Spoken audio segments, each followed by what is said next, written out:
Hello everyone, আসসালামু আলাইকুম। কেমন আছেন সবাই? প্রায় 1 মাস ঘরে বন্দি থাকার পর মনে হলো একটু বাইরে যেয়ে ঘুরে আসি। আমাদের বাসার কাছেই খুব সুন্দর একটা পার্ক হয়েছে, এজন্য ভাবলাম দূরে কোথাও না গিয়ে কাছাকাছি কোথাও যাই। আর এখন যেহেতু দেশের অবস্থাও তেমন পুরোপুরি ভালো হয়নি, আমাদের এখান দিয়ে অবস্থা স্বাভাবিক হয়নি, একবার হলেও হট্টগোলের শব্দ শোনা যায়। তাই আমরা এইখানে চলে আসলাম। পার্কের বাইরে সুন্দর করে ডেকোরেশন করছে, আর এখান দিয়ে টিকিট কাটা। জন প্রতি টিকিটের মূল্য হচ্ছে 80 টাকা করে। কিন্তু ঘুরতে এসে এরকম একটা পরিস্থিতির সম্মুখীন হব কখনো ভাবতেই পারিনি। এসেছিলাম মনটাকে একটু ভালো করতে, কিন্তু এসেই মন খারাপ হয়ে গেল। যে আতঙ্কের জন্য ঘরে বাহিরে বের হওয়া নিষেধ ছিল, কিন্তু এখানে এসে একই অবস্থা হলো। এই পার্কে সাধারণত অনেক মানুষ আসে, বিশেষ করে বাচ্চারা বেশি আসে। এখানে ছোট্ট চিড়িয়াখানা আছে, আবার বাচ্চাদের সুন্দর খেলনার জায়গা আছে। এখানে বাচ্চাদের প্লাস বড়দের রাইড আছে, যেগুলো আলাদা পেমেন্ট করে তারপরে উঠতে হয়। আর এখানে সুন্দর একটা লাভ শেপ আছে, যেখানে বসে আমি সুন্দর করে ছবি তুলতেছিলাম। জায়গাটা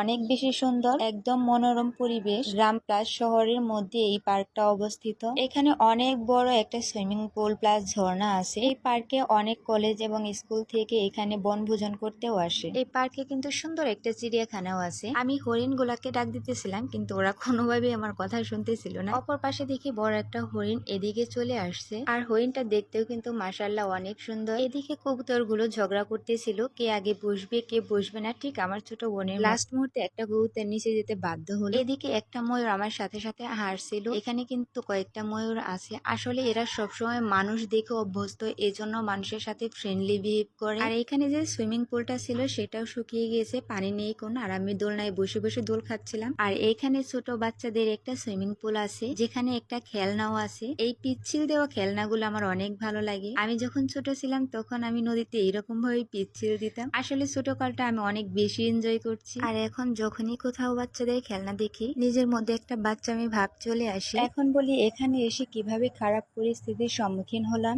আমরা যখন এই পার্কের ভিতরে আসলাম, এর আগে থেকে এখানে কয়েকজন ছেলে আসছিল, তারা মেবি রাজনীতির সাথে জড়িত। কিন্তু পার্ক যে দেখাশোনা করে তার সাথে একটু গেঞ্জাম হয়ে যায়, এই জন্য ছেলেগুলো অনেকগুলা ছেলে ডেকে আনে, আর তারা টিকিট ছাড়াই ভিতরে ঢুকে। এতে করে সবার সাথে একটা ঝগড়া লেগে যায়। তাই আমরা তাড়াতাড়ি এখান থেকে বের হয়ে গেলাম। আর বের হয়ে একটা রেস্টুরেন্টে গেলাম। ভাবছিলাম পার্কের ভিতর থেকে কিছু কিনে খাবো, কিন্তু তার হলো না। পরে এখানে এসে আমরা 2 প্লেট ফুচকা অর্ডার করি। যদিও এটা ফুচকা চটপটি ভেলপুরি রেস্টুরেন্ট ছিল, তারপরও অনেক সুন্দর করে ডেকোরেশন করেছিল। আর সবচেয়ে বেশি ইন্টারেস্টিং লাগছে এখানে দেয়ালগুলোতে, যেখানে হাজার হাজার ভালোবাসার চিহ্ন আছে, একজনের নামের সাথে আরেকজনের নাম মিলিয়ে। আমাদের ফুচকাটা দিয়ে গেল, মোটামুটি ভালোই ছিল, শুধু ঝালটা একটু কম দিছিল। ওভারঅল সবকিছু অনেক ভালো ছিল। ফুচকা খাওয়া শেষ করে আমরা বাসায় চলে আসলাম। আজকের ভিডিও এই পর্যন্তই। সে পর্যন্ত সবাই ভালো থাকবেন।